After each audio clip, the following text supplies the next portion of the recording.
ایک سوال میں نے کرنا ہے زرتاج گل صاحبہ سے کہ یہ جو 6 ججز نے جو الزام لگایا اسلام آباد ہائی کورٹ کے، جس پہ از خود نوٹس بھی لے لیا گیا ہے، اسی قسم کے الزام ماضی میں بھی کچھ لوگ لگاتے رہے ہیں، اور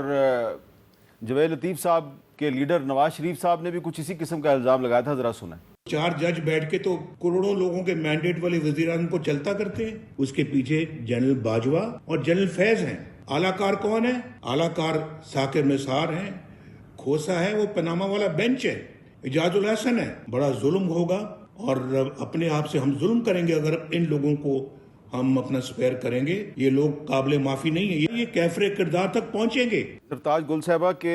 جو نواز شریف صاحب پہلے الزام لگاتے تھے کہ کولیبوریشن تھا انٹیلیجنس ایجنسیز کا اور ججز کا،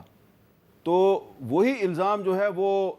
6 حاضر سروس ججوں نے لگایا کہ ہم پہ دباؤ ڈالا گیا، کولیبوریٹ کرنے کی کوشش کی گئی، ہم نے انکار کر دیا۔ تو پھر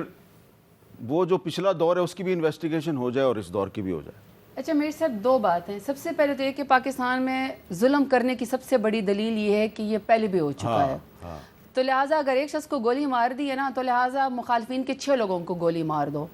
چونکہ آپ کے اوپر ایک مقدمہ کسی نے جھوٹا بنا دیا تھا، تو لہٰذا اب چونکہ عمران خان جو ہے اس وقت ان کو جیل کے اندر رکھا ہوا ہے، ان کی بیگم صاحبہ یا ان کی بہنیں بھی ہیں یا پارٹی کے لوگ بھی ہیں، تو لہٰذا 43 FIR ایسی عذرائے کرم ان کے اوپر ڈال دو۔ لہٰذا 51 جو ینگسٹرز ہیں، کل میں ATC کی کورٹ میں گئی، 13 سال کے بچے، 16 سال کے، 14 سال کے بچوں کو بھی انہوں نے دہشت گردی کی عدالتوں میں صرف اس لیے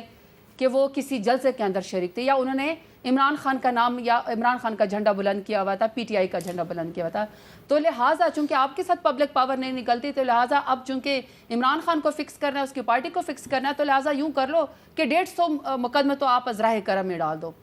ایک تو پہلے یہ اس دلیل کو ختم ہونا چاہیے، چونکہ آپ کی خاتون کو آپ سمجھتے ہیں کہ آپ کے ساتھ نیب کے کورٹ میں زیادتی ہوئی تھی، تو لہٰذا آج آپ ایسا کریں کہ آج ڈاکٹر یاسمین راشد کو، عالیہ حمزہ کو، صنم جاوید کو، عائشہ بھٹا کو، اسی طریقے سے تمام خواتین کو جو ہیں آپ سڑکوں پہ گھسیٹ کے بغیر کسی وجہ کے، چونکہ آپ کی انا کو سیٹسفیکشن ہونی ہے، چونکہ آپ کے ساتھ کوئی ایک مقدمہ ایسا تھا، لہٰذا آپ ساری پاکستان کی خواتین کو جو ہے اسی طریقے سے آپ ظلم اور جبر کا شکار کر دو۔ تو لہٰذا ایک تو پہلے یہ دلیل ختم کر دینی چاہیے۔ جو اس وقت ہو رہا ہے نا، اس کا نوٹس لے، اس کو اوپر بات کرے۔ دوسرا،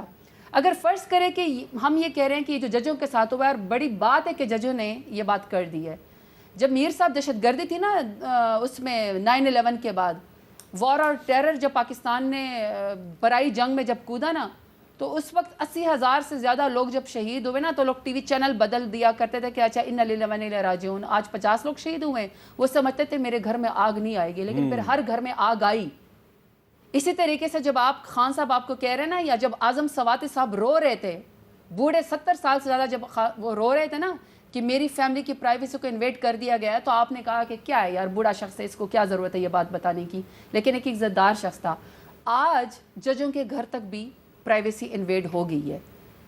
چلو کسی نے تو بولنا شروع کر دیا، جب بولنا شروع کر دیا ہے نا، تو وہ والے ججز یا یہ والے ججز یا اس دور کے یا اس دور کے، سزا اس کو بھی دینا جو پھر جو سسٹم کا بینیفیشری ہو جاتا ہے۔ ٹھیک ہے اس بینیفیشری کو کیوں نہیں سزا دیتے نا؟ فرض کر لیتے ہیں ان کی پارٹی یہ کہتی ہے، ابھی آپ نے کلپ سنوایا کہ ان کے ساتھ زیادتی ہوئی ہے، پھر اگر آپ کے ساتھ زیادتی بھی ہوئی ہے تو اس کا یہ مطلب ہے کہ آپ 2024 میں 24 لاشوں کے اوپر بیٹھ کے سیاست کریں۔ 24 کارکن ہمارے مارے گئے ہیں، نہتے تھے، نہ کوئی اسلحہ تھا ان کے پاس، نہ کوئی ڈنڈا تھا ان کے پاس، ایک جھنڈا تھا PTI کا۔ 24 کارکن ہمارے شہید ہوئے، 150 سے زیادہ لوگوں کو گولیاں مار دی گئی، کوئی اپاہج ہے، کسی کے ہاتھ کے اوپر زخم ہے، کسی کی ٹانگ کے اوپر زخم ہے۔ پھر سب سے بڑی بات، یہ جو آج خواتین کورٹس کے اندر رولتی ہیں، ان کو اندازہ ہے کہ گھروں کے اندر ان خواتین کی ماؤں، بہنوں، بیٹوں کو کیا جواب دینا پڑتا ہے۔ میرے ساتھ اگر آپ ڈیرہ غازی خان میں ینگسٹر ISF کی ٹائگرس کے گھر پہ آپ ڈیرہ غازی خان کے پردہ دار خواتین کے اندر آپ کہتے ہیں کہ زرتاج گل کو نکالو، اور آپ ایک یونیورسٹی کے اسٹوڈنٹ کے گھر کے اوپر دھاوا بولتے ہیں، اس کے گھر کے اوپر جب پولیس کے ڈالے جاتے ہیں، آپ نے سوچا کہ اس بچے کو یونیورسٹی جانے کی بھی پرمیشن ملے گی کہ نہیں؟ کیا وہ بچی دوبارہ تعلیم حاصل کر سکے گی کہ نہیں؟ تو جو وہ سسٹم کا بینیفیشری ہے، آئی ایم سوری ٹو سے، آپ نے تاریخ سے کچھ نہیں سیکھا۔ اچھا، آپ نے تاریخ سے کچھ نہیں سیکھا، آپ کے ساتھ ظلم ہوا، آپ نے کہا 100 درجہ اور ظلم کرو۔ اچھا، آپ نے کہا اگر ہمارے، آپ کے خیال میں یہ ظلم کر رہے ہیں؟ میں ایک سیکنڈ میر صاحب بتائیں، یہاں کوئی بچہ تو نہیں بیٹھا ہوا۔